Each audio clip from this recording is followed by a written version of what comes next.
요즘 소셜미디어 좀 보면요. 리스테이킹에 대한 조롱이 거의 밈처럼 번지고 있어요. 이거 결국 실패한 프로젝트 아니냐. 그래서 대체 그 액티브 검증 서비스, ABS는 누가 쓰는데, 뭐 이런 식의 아주 날선 비판들이죠. 오늘 우리가 깊게 파고들 이야기는 바로 이 논란의 한가운데 서 있는 아이겐데이어입니다. 근데 흥미로운 지점은요, 그렇게 밖에서 보는 차가운 시선이랑은 달리 이 실험을 3년간 직접 이끌어온 내부자들은 전혀 다른 이야기를 하고 있다는 겁니다. 아, 변명이 아니고요. 네, 이건 변명이 아니라 우리는 뭘 착각했고 뭘 얻었으며 이제 어디로 가는가에 대한 아주 솔직하고 냉철한 복귀에 가까워요. 맞습니다. 단순하게 뭐 성공이냐 실패냐 이렇게 딱 나누는 걸 넘어서요. 하나의 거대한 기술 실험이 어떤 과정을 거쳐서 진화하는지를 엿볼 수 있는 기회인 셈이죠. 그래서 오늘은 이 리스테이킹이라는 실험이 정말 실패로 끝난 건지 아니면 그 안에 우리가 놓치고 있는 더 큰 그림이 있는지 그 속사정을 제대로 한번 파헤쳐 보겠습니다. 모든 이야기의 시작점, 리스테이킹이 처음 그렸던 그 그림부터 다시 한번 펼쳐보죠. 자, 그럼 워밍업 삼아서 개념부터 간단히 짚고 넘어갈게요. 리스테이킹, 사실 많은 분들이 들어는 봤는데 정확히 뭔지는 좀 헷갈려 하시거든요. 이게 대체 뭐였죠? 가장 쉽게 말하면요, 이더리움이라는 거대한 국가의 군사력, 그러니까 보안을 다른 작은 서비스들한테 빌려주는 개념이에요. 아, 군사력을요? 네. 이더리움에 이미 스테이킹된 자산, 이더리움 ETH를 일종의 보안 보증금으로 재활용해서요. 여기서 보안을 빌려 쓰는 서비스들을 액티브 검증 서비스, 줄여서 ABS라고 부르는 거고요. 아, 그러니까 이미 이더리움의 안전을 위해 묶어둔 돈을 다른 서비스의 안전을 위해서도 한 번 더 담보로 잡는다. 뭐 이런 거네요. 맞아요. 일종의 자본 효율성을 극대화하는 전략처럼 들리는데요. 정확합니다. 아이겐레이어의 최초 비전은 정말 우아했어요. 이더리움이라는 막강한 경제적 보안을 수많은 서비스들이 무슨 공유 인프라처럼 나눠 쓰는 그런 생태계를 꿈꿨죠. 각자 알아서 보안 시스템 만들 필요 없이요. 그렇죠. 자기만의 보안 시스템 구축하느라 고생할 필요 없이 이미 검증된 이더리움 보안에 그냥 플러그인만 하면 되는 세상이었죠. 와, 이런 상으로는 진짜 완벽한데요. ABS는 다양한 기능을 제공하는 서비스 레이어가 되고 리스테이킹은 그 밑에서 든든하게 보안을 받쳐주는 자본 레이어가 되는 그림. 그런데 왜 이 우아한 구조가 현실에서는 기대만큼 화려하게 꽃피우지 못했을까요? 내부자들이 직접 꼽는 실패 요인들이 있다고요? 네 가지 핵심 요인을 아주 신랄하게 지적합니다. 첫째, 시장이 너무나도 니치했습니다. 니치했다고요? 네.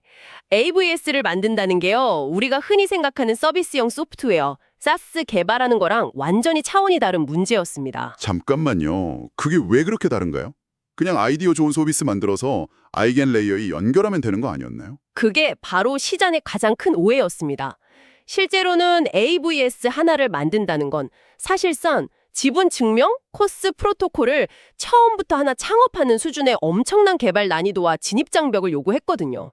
아, 뭐 암호 경제학적 설계부터 슬래싱 조건, 노드 운영까지 이건 웬만한 개발팀이 감당할 수 있는 수준이 아니었던 거죠. 그러니까 단순히 앱 하나 뚝딱 만드는 게 아니라 거의 뭐 국가의 헌법이랑 군사 시스템을 설계하라는 요구였던 셈이네요. 맞습니다. 증권거래위원회 SEC의 그 서슬퍼런 규제 리스크 때문에 아이겐레이어 팀이 시장이랑 적극적인 소통을 할 수가 없었어요. 그렇죠. 말 한마디 잘못하면 바로 증권법 위반으로 소송에 휘말릴 수 있는 그야말로 공포의 시대였죠. 맞습니다. 프로젝트의 비전이나 기술에 대해 설명하는 것조차 잠재적인 법적 리스크를 감수해야 했어요. 결국 말을 아낄 수밖에 없었고 이 기나긴 침묵의 공백이 시장의 오해와 왜곡된 기대를 키우는 결정적인 원인이 됐습니다. 커뮤니케이션의 부재가 결국 브랜딩 실패로까지 이어진 거군요. 정확해요. 이게 자연스럽게 세 번째 요인으로 연결되네요. 정확합니다. 세 번째 요인이 바로 초기 브랜딩의 붕괴입니다. 아이겐레이어라는 기술의 본질, 그러니까 공유 보안이라는 가치보다는 포인트 파밍이나 에어드랍 같은 투기적인 이미지가 시장을 완전히 뒤덮어버렸어요. 아, 기술은 뒤로 밀려나고 돈 버는 수단이라는 서사만 남은 거군요. 네. 내부에서는 이걸 두고 기술보다 서사가 앞선 결과라는 정말 뼈아픈 평가를 내렸습니다. 그건 뭐 비단 아이겐레이어만의 문제는 아니지만 유독 그 간극이 컸던 것 같네요. 기술의 복잡성은 높은데 겉으로 보이는 이미지는 너무 단순하고 자극적이었으니까요. 마지막 네 번째 요인은 기술 자체 문제였다고요? 네, 슬래싱 시스템의 과도한 복잡성입니다. 슬래싱, 그러니까 ABS가 잘못된 행동을 했을 때 담보된 자산을 삭감하는 건 보안의 핵심이거든요. 그렇죠. 그런데 아이겐 레이어 팀은 이걸 어떤 종류의 AVS에서도 쓸 수 있는 일종의 만능 슬래싱 시스템으로 만들려고 했습니다. 마치 어떤 전자제품이든 다 꽂을 수 있는 만능 멀티 어댑터처럼요. 오, 아주 좋은 비유입니다. 기술적인 완성도는 높았을지 몰라도요. 그 멀티 어댑터가 너무 크고 무겁고 사용법이 복잡했어요. 아, 개발자들이 이걸 이해하고 자기 서비스에 맞게 적용하는 데 너무 많은 시간이 걸렸던 거죠. 결국 이 완벽주의에 가까운 복잡성이 프로젝트 전체의 속도를 갉아먹는 결정적인 원인이 됐습니다. 정리해보면 시장은 너무 좁고 규제 때문에 입도 뻥긋 못하고 브랜딩은 투기판으로 변질되고 기술은 너무 복잡해서 쓰기 어려웠다. 와, 이렇게 실패 요인만 듣고 나니 정말 프로젝트가 끝난 것처럼 들리는데요. 그렇죠. 하지만 이야기의 한쪽 면만 보면 항상 비관적일 수밖에 없습니다. 이 잿더미 속에서도 아이겐 레이어는 아주 중요한 성공들을 거뒀습니다. 실패만 있었던 건 절대 아니에요. 그 와중에 거둔 성공이라 어떤 것들이 있었나요? 뭐랄까 잿더미 속에서 피어난 꽃 같은 느낌인데요. 가장 크고 확실한 성공은 단연 아이겐 DA입니다. 이건 이더리움 롤업들을 위한 초고속 데이터 가용성 레이어인데요. 아, 데이터 가용성이요? 네, 이미 멘틀, 메가-ATH 같은 시장의 주요 프로젝트들이 채택하면서 사실상 이 분야의 표준으로 자리 잡았습니다. 수많은 ABS 아이디어 중에서 유일하게 시장의 진짜 필요를 정확히 꿰뚫고 성공한 사례죠. ABS라는 큰 숲은 울창해지지 못했지만 아이겐 DA라는 아주 튼튼하고 좋은 나무 하나는 확실하게 키워낸 셈이군요. 맞습니다. 보이지 않는 곳에서 이더리움 생태계 전체에 기여한 부분도 크다고 들었습니다. 스테이킹 프로토콜의 독점이었거든요. 네, 맞아요. 전체 이더리움 스테이킹 물량의 33% 이상을 한 프로토콜이 차지하면서 이더리움의 탈중앙성이 심각하게 위협받고 있었죠. 맞아요. 리도 33% 문제라고 불리면서 만약 리도가 악의적인 행동을 하면 이더리움 네트워크 전체가 위험해질 수 있다는 공포가 컸죠. 바로 그때 아이겐레이어 기반의 다양한 LRT, 그러니까 유동성 리스테이킹 프로토콜들이 대거 등장했습니다. 이들이 리도에 집중됐던 자본을 흡수하면서 스테이킹 집중도를 완화하는 아주 결정적인 역할을 했습니다. 의도하지는 않았지만 결과적으로 이더리움의 중앙화 리스크를 막아낸 수호자 역할을 한 셈이군요. 그렇죠. 와, 그건 정말 중요한 역할이었네요. 리도의 독점을 견제했다는 건 분명 의미가 크죠. 하지만 그 결과로 수많은 LRT 프로토콜이 난립하면서 리스크가 분산된 게 아니라 오히려 더 복잡해지고 파편화되었다는 비판도 있지 않았나요? 날카로운 지적입니다. 실제로 그런 비판이 있었고 새로운 종류의 리스크가 생긴 것도 사실이에요. 하지만 단일 주체에 의한 시스템 전체 실패 리스크를 다수의 작은 리스크들로 분산시켰다는 점에서 많은 사람들은 긍정적인 효과가 더 컸다고 평가합니다. 그렇군요. 그뿐만이 아니에요.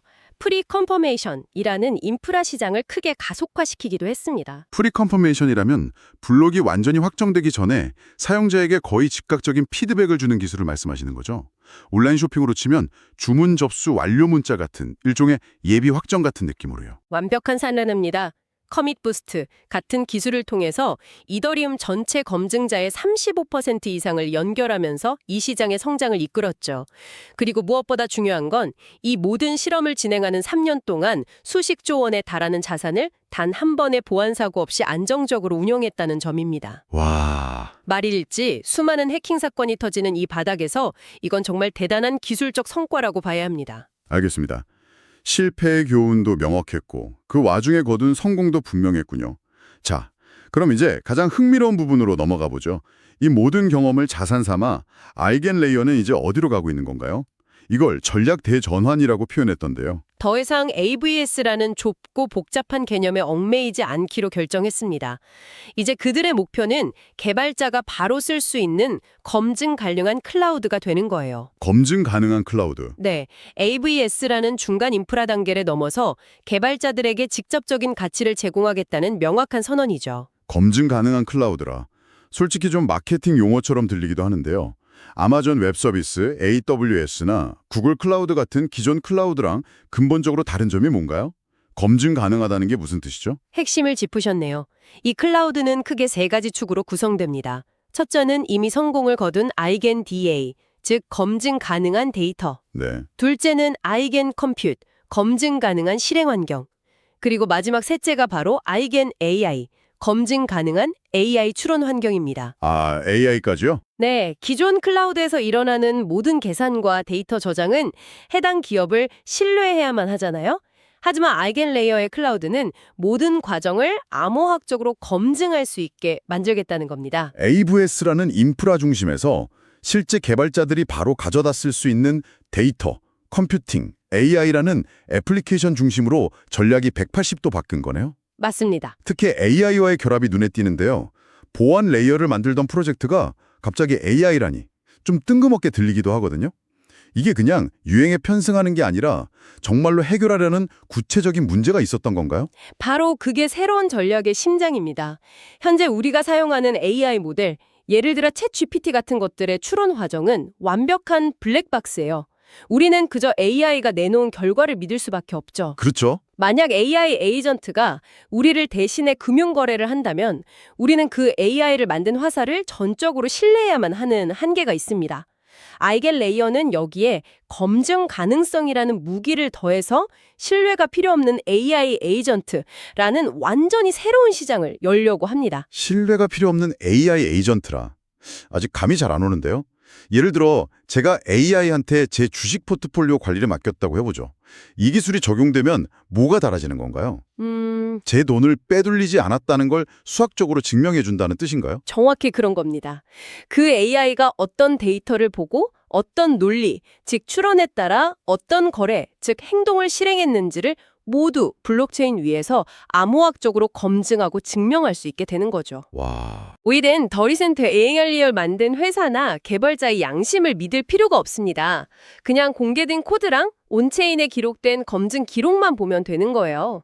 AI의 모든 활동이 투명하게 증명되니까요. 와, 이건 정말 거대한 비전이네요.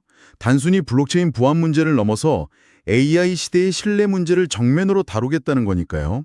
그렇다면 이젠 토큰의 역할도 완전히 재정이 되겠군요. 이전에는 거버넌스 외의 역할이 좀 모호하다는 비판이 꽤 많았잖아요. 맞습니다. 과거의 혼란은 사라지고 새로운 이젠 토큰은 이 검증 가능한 클라우드 생태계의 핵심 자산으로 명확하게 제정이 됩니다. 이제 단순한 투표권이 아니에요. 그럼 어떤 역할을 하나요? 세 가지 핵심 역할을 수행하게 됩니다. 첫째, 시스템의 보안을 담보하는 핵심 담보 자산이 되고요. 둘째, 시스템에 문제가 생겼을 때 그 잠재적 리스크를 책임지는 언더라이팅, 그러니까 일종의 보험 같은 역할을 하고요. 마지막으로 이 클라우드 플랫폼에서 발생하는 모든 수수료 가치를 포착하는 핵심 경제 자산이 됩니다. 드디어 토큰이 생태계 안에서 명확한 직업을 갖게 되는 셈이네요. 보안 담당, 보험사, 그리고 주주 역할까지 모두 하는 거군요. 자, 그럼 이 긴 이야기를 종합해서 리스테이킹 실험을 최종적으로 어떻게 평가할 수 있을까요? 처음의 기대처럼 모든 블록체인 서비스의 보안을 책임지는 모든 것의 종착지, 에브리띵 레이어가 되리라는 꿈은 분명 빗나갔습니다. 그렇죠. 그 목표는 실패했습니다. 하지만 이 전체 과정을 실패라고 단정하기도 어려워요. 오히려 그 원대했던 실험이 있었기에 아이겐 레이어가 진짜 가야 할 길, 더 크고 명확한 시장을 발견하게 해준 하나의 강력하고 값비싼 R&D 챕터였다고 보는 게 더 정확할 겁니다. AWS라는 시장이 생각보다 좁다는 것을 온몸으로 깨닫고 더 거대한 시장으로 나아갈 발판을 마련한 셈이군요. 바로 그거죠. 이제 이 프로젝트의 다음 10년은 리스테이킹이라는 한정된 무대가 아니라 AI와 결합된 검증 가능한 클라우드라는 훨씬 더 큰 시장을 향하고 있군요. 개발자들에게 직접적인 도구를 제공하면서 아마존이나 구글 같은 기존 클라우드 거인들에게 도전장을 내민 셈인데 이 거대한 전환이 과연 어떤 결과를 가져올지 지켜보는 것이 앞으로의 핵심 관전 포인트가 되겠습니다. 어쩌면 우리는 지금 실패한 프로젝트의 끝이 아니라 진짜 거대 기업의 시작을 보고 있는 건지도 모르겠습니다. 시청해 주셔서 감사합니다.